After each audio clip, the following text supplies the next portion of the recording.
which has been brought under Articles 49, Clause 1F and 243 of the Constitution of Kenya 2010, Section 2 of the Prevention of Terrorism Act, and Section 35 of the National Police Service Act number 11A of 2011. The applicant is seeking orders for the detention of the respondent for a period of 14 days from the date of the application at Mosquito police station within Nairobi County, so as to enable number 111656. This Milton Vigari, a police officer attached to the Directorate of Criminal Investigation, Serious Crime Unit, to complete investigations in the case of preparation to commit a felony, contrary to Section 308, Subsection 1, 2 and 3 of the Penal Code. Wearing an authorized uniform without authority, offences relating to terrorism recruitment or facilitation, contrary to Sections 27, 30, and 30A of the Prevention of Terrorism Act. The applicant is also seeking orders to cite the non-premises controlled by the respondent in order to enable the investigating officer and other police officers to open, have access to, seize, search, remove and carry away the respondent's documents, electronic storage devices, including computer systems, servers, mobile phones, and all relevant articles or items for purposes of investigations. The grounds in support of the application can be summarized as hereunder: that the applicant is investigating the opposite offences allegedly committed by the respondent, which came to light through social media posts on TikTok, Facebook, among other social media platforms, in which the respondent reportedly recorded himself in a video titled "Coup d'etat," in which he declared his intention to remove the President of the Republic of Kenya and political elites from office by force, and to mobilize an ultimate revolution, which was said to have attracted wide public viewership, thereby posing the risk of public unrest and breach of peace. The second ground is that the respondent called upon the public training the revolution similar to those witnessed in Burkina Faso and Mali, and declared his willingness to sacrifice his life to overthrow the government and dismantle the constitutional order. The third ground is that the respondent made the video recording while fully dressed in tactical jungle queen uniform, indicative of a paramilitary revolution. And ground 4 is that the respondent has demonstrated massive active influence and reach, making it more likely that he has mobilized a large number of people, including police officers, civilians, and potential hostile actors, to join and support these unlawful activities, and that the viral spread of his message poses a risk of escalation of unrest, public disorder, and coordination of violent activities before the investigations are concluded. And finally, that the respondent has joined forces with another anti-curfew movement, which is mainly Fighting for Terrorism and Impunity, FBI, and is calling for the immediate release of suspects in relation to the movement, and that the applicant should be allowed to detain the respondent while pursuing investigations aimed at detecting crimes and preventing their commission. The application has been supported by the affidavit of number 111656, Mr. Milton Vigari, which is of evaluator's application. In the affidavit, specifically has reiterated the grounds in support of the application. And he has that the respondent was arrested on 4th of August 2025 at Mlitini Estate in Mombasa County and was immediately escorted to Nairobi, where he was booked at Kibini Police Station. In paragraph 13, he has listed items recovered from the respondent, including mobile phones, tactical combat uniform, branded chassis, tactical boots, and a 3 exercise book, bearing items, justice, world freedom heroes, Edith Lagat resigned, Victor resigned, Raila resigned, and several other political statements. In paragraph 14, the government has listed pending investigations, including the recording of witness statements, forensic analysis of electronic gadgets, the need to obtain metadata from social media platforms, the need to trace and interview potential associates of the respondent, the need to monitor online activities to establish if the respondent operates additional accounts for 8 years for the impact of among others. The deponent above that there is credible intelligence that the respondent is likely to interview with witnesses or destroy digital evidence if released before conclusion of the investigation. He also affirms that there is need to cite premises associated with the respondent for detention materials. When the application came up for hearing on 7th of August 2025, the advocates representing the respondent made an application to cross-examine the deponent with the supporting affidavit. An application is a prosecution of court, and in a ruling delivered on the same day, this court allowed the application by the respondent, and proceeded legally was put in the witness box for purposes of cross-examination. He told the court that the residence of the respondent was searched without warrants pursuant to Section 60 of the National Police Act. For reasons that evidence could have been lost if the search was not duly conducted.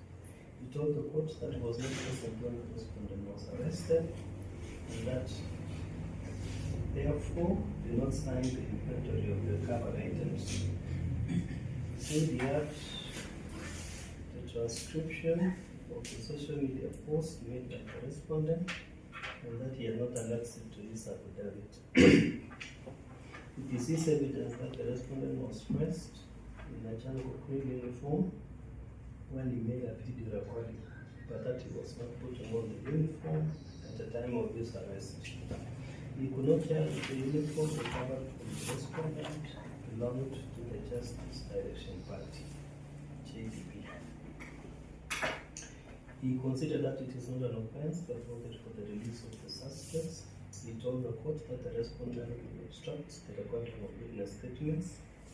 He said it was apprehensive that the respondent might destroy social media platforms by accessing them remotely. He told the court that it required to conduct searches in premises associated with the respondent, and that the respondent was likely to tamper with evidence being sought.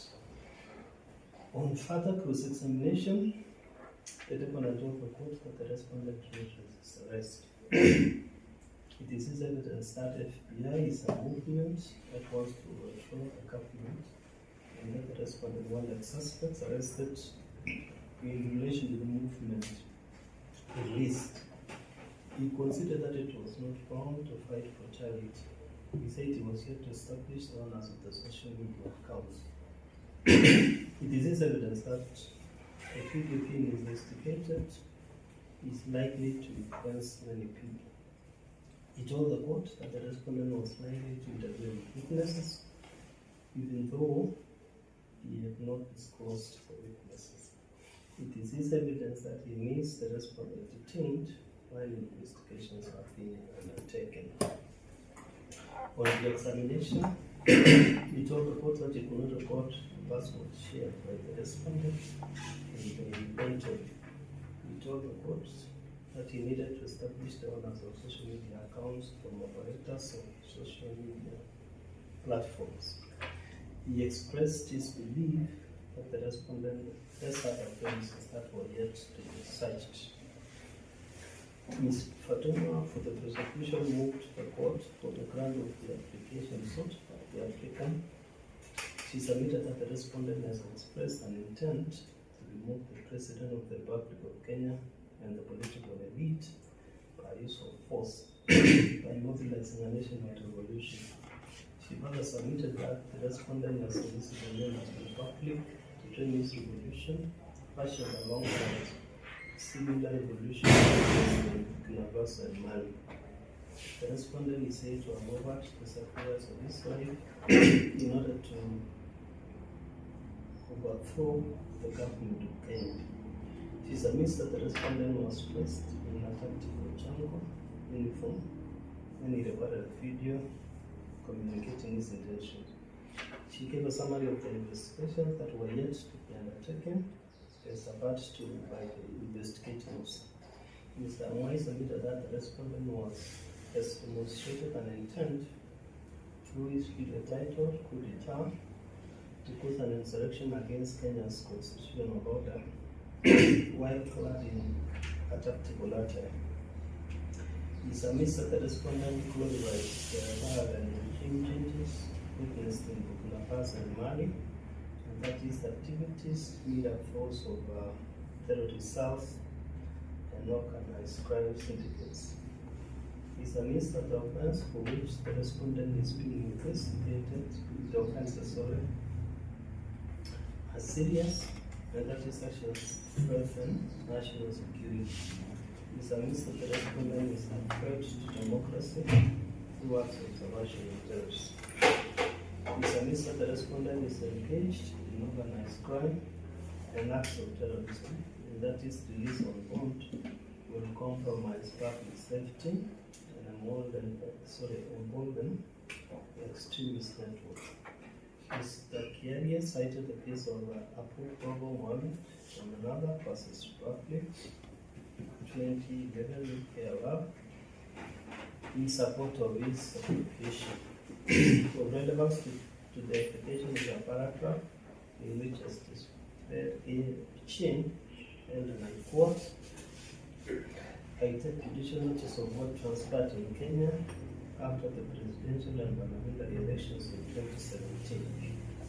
Although there were vicious visible assaults, looting, killings, and eviction of people from their homes, the state actions have unanimously been claimed upon the manner in which various persons used their tongues. They are said to have used their oratory to persuade other people to carry out their heinous crimes. Therefore, a person may not be in possession of a machete, a firearm, or any such weapon. He may be armed with nothing more than his ability to influence and persuade other people. That might make him possibly even more dangerous than the person armed with a gun. The strength of an armed people was fully appreciated by Mahatma Gandhi,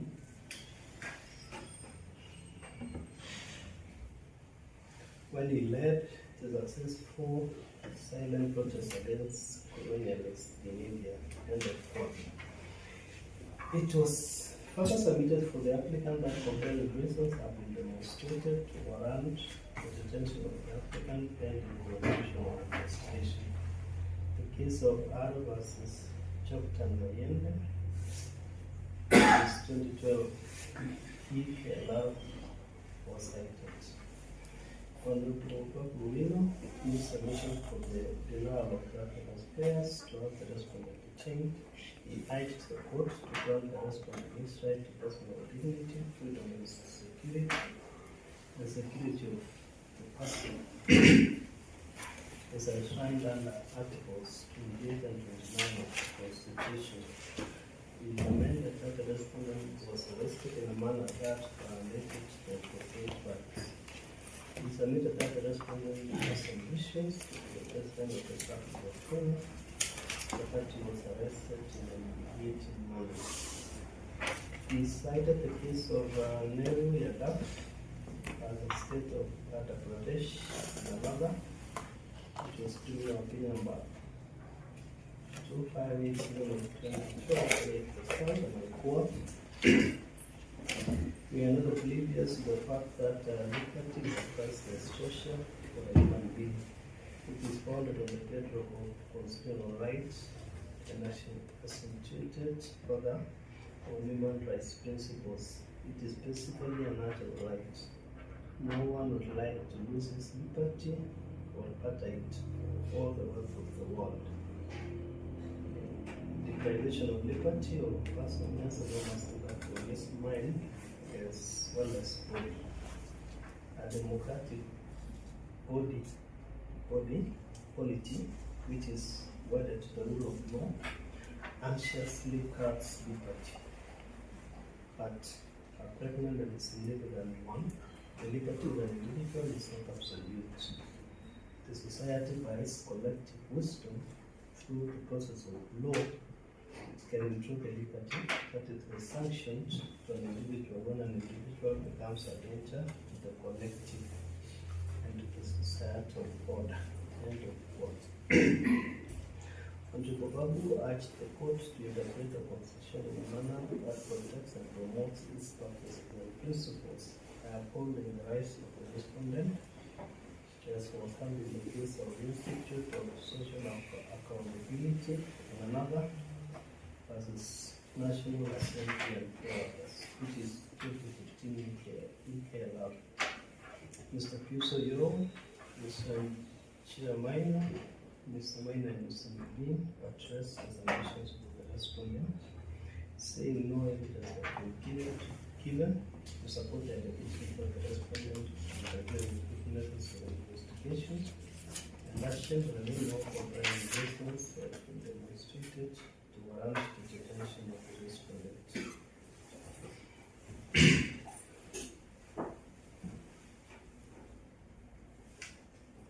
Article 49.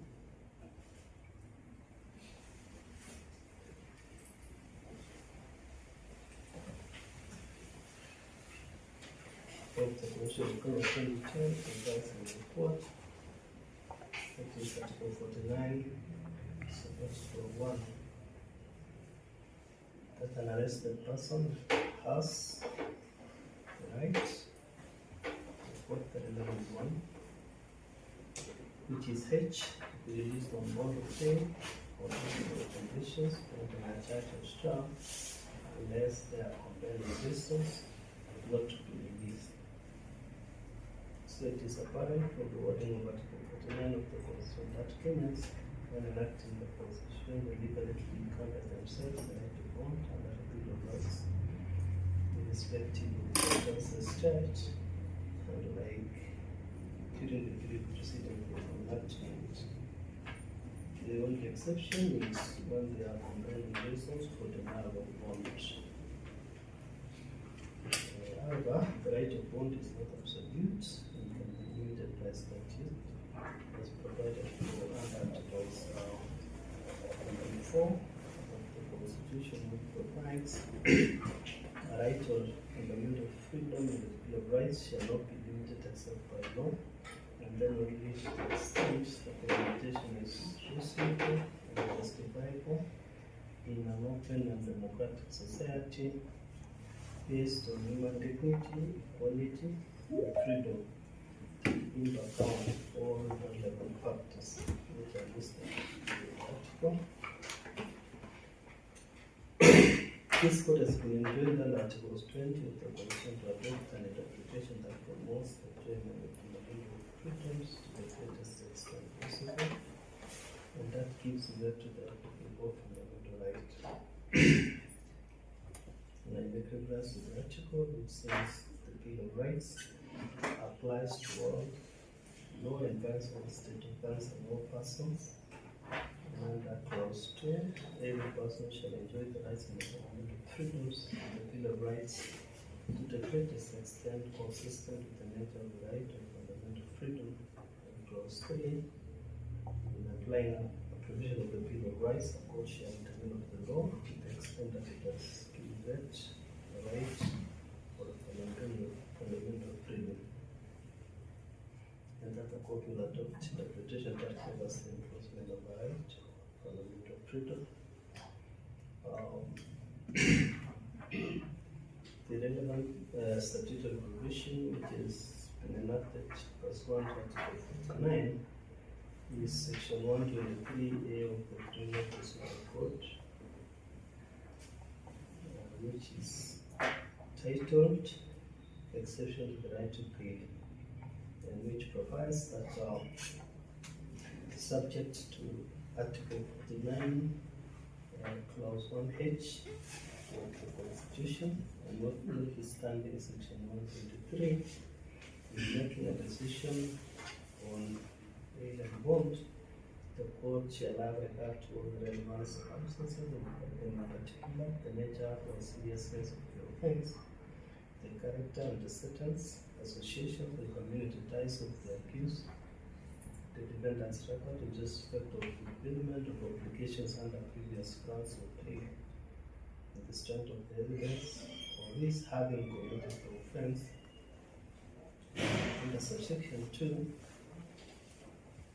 it says, a person who is arrested or charged with any offense shall be granted bail unless the court is satisfied that the person A has previously been granted bail and has failed to surrender to custody, and that if released on bail, whether or not subject to condition, is likely that you will fail to surrender to custody, and B, you will be kept in custody by conditional protection. Section 23 was enacted prior to the 2010 Constitution and expressly provided for the execution of persons charged with offences of murder, treason, violence, attempted robbery of violence, or dealings for criminal offense. And this must have informed the enactment of Article 49 to address the historical challenges.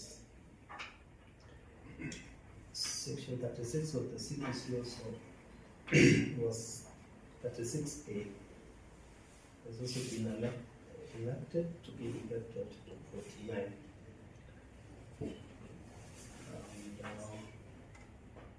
It provides that pursuant to Article 49, sub-Article 1 and G of the Constitution, a police officer shall present a person who has been arrested in court within 24 hours after being arrested. And it says, notwithstanding subsection 1, if a police officer has reasonable grounds to believe that the detention of a person arrested beyond the 24-hour period is necessary, the police officer shall induce the suspect in court and apply a writing for extension of the time holding the suspect. So it reproduces also the provisions under section 123A on the nature of the offense, the nature of evidence, and the rest. And under subsection 5, the court is required to consider the application and the response and the person knows against whom the orders are being sought, and to make a decision. And the court is required to consider the compelling reasons. And in A, subsection 5A, it says a court shall not make an order for the remand in custody of a suspect under subsection 5C unless there are compelling reasons for believing that the suspect shall not appear for trial, may interfere with witnesses, or for conduct of investigations, or commit an offense while on release, or that it is necessary to keep the suspect in custody for his protection, or where the suspect is a minor for his welfare. Considerations also whether he is serving his serving a sentence of the rest. I'm going to produce all of that. In the case of the public versus Brown and 2 others, it is copyright case number EC1 of 2024. This is Diana Cavetsa held that the honors of proof of allegations of witness and evidence rest to the prosecution. She held, and I quote, "Proven interference between witnesses is an affront to the administration of justice and therefore compelling reason appropriated under Article 49, Article 1H. Accordingly, the specific instances of unlikely interference with witnesses must be laid before the court without sustainability the evidence in support thereof. As to persuade the court to deny the case on this ground, the learned judge ordered to approve of the holding in hard versus Dwight Summary Workers 2013 ALR, where it was held. For the prosecution to succeed on this criteria, it must place material before the court to demonstrate actual or perceived interference. It must show the court, for example, the existence of a threat or threats to witnesses, direct or indirect, incriminating communication between the accused and witnesses, close familiar relationship between the accused and witnesses, and others in the court. Another often cited case is that of threat purposes protection in a human where Justice Jason Seed held as follows, and I quote, "Undermining the criminal justice system includes instances where there is a likelihood that witnesses may be interfered with or interrogated. The likelihood that the accused may interfere with the evidence or may endanger an individual or individuals or the public at large. Likelihood the accused may commit other offenses. In this instance, where such interference will occur, the court has to determine whether the integrity of the criminal process and evidence may be preserved by attaching stringent terms to the bond or pay, or whether it will not be guaranteed. In each case, the court may find that it is necessary to subject the accused to pretrial detention."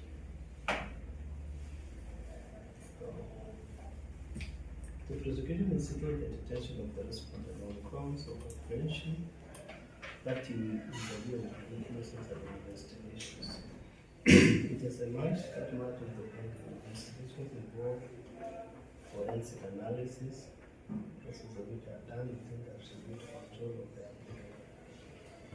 It is emerged from the examination of the investigation of that the intended prosecution witnesses are known to the respondent.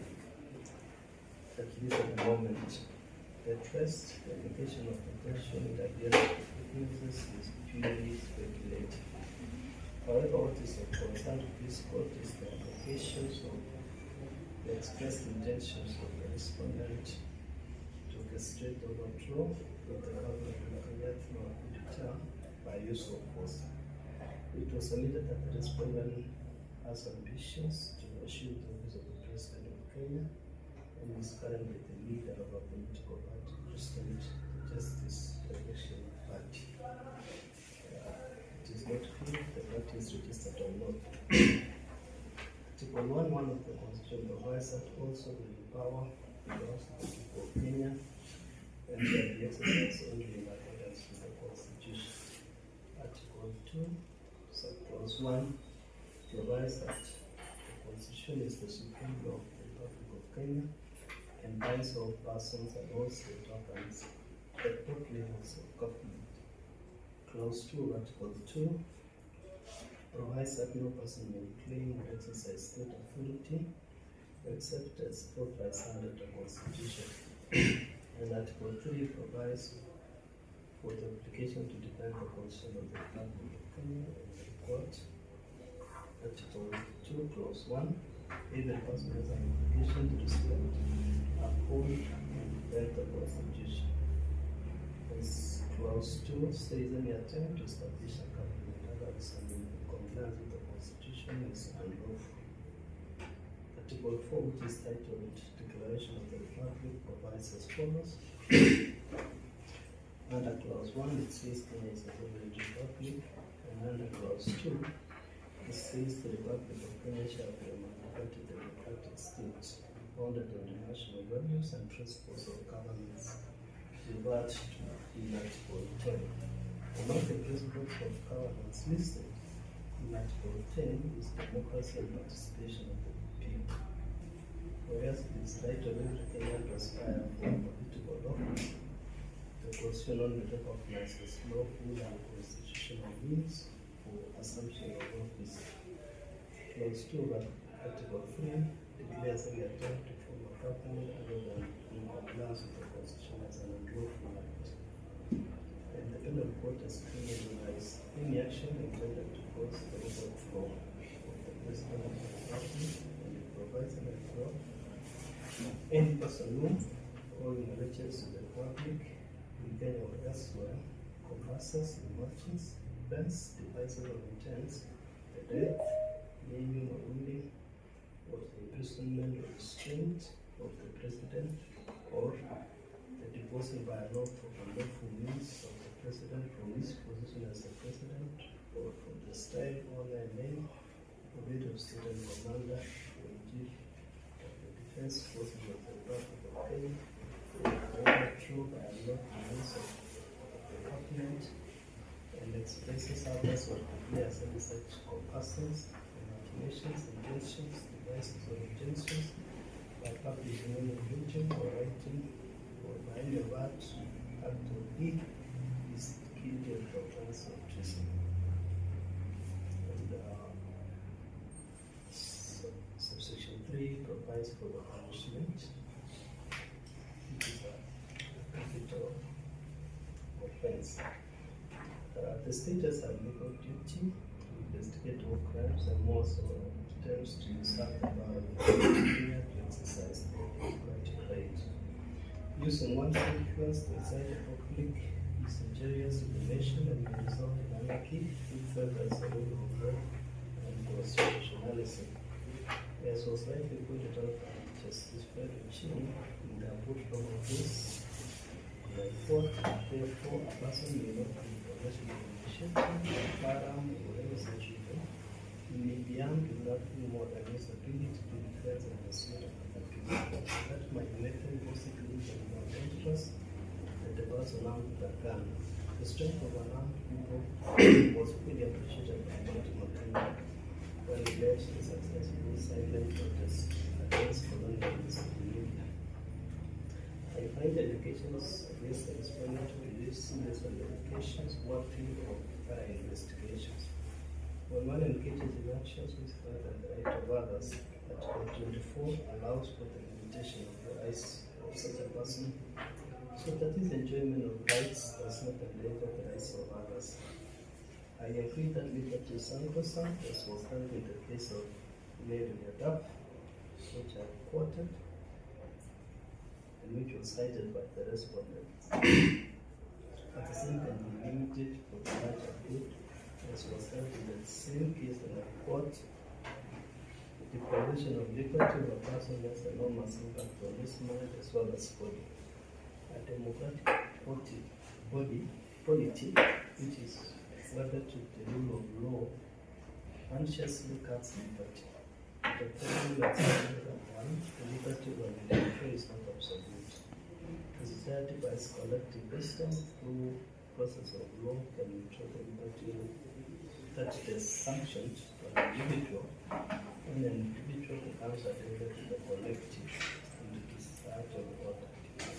I find that the applicant has demonstrated compelling reasons suggesting that the respondent is likely to commit crimes if he is released on bond, and that is alleged actions may endanger public safety and national security. In the circumstances, I have allowed for application date between August 2025 in terms of 23, says that the 14-day pre-charge detention of the applicant shall run from 5th of August 2025 when the application was filed. This matter shall be mentioned on the field of office for an update by the applicant on progress of investigation. Article 3 provided for. Most obliged, Your Honor.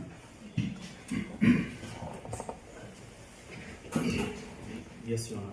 We are also obliged and thank the court for delivering its ruling. Make it file. Yes, Your Honor. You are.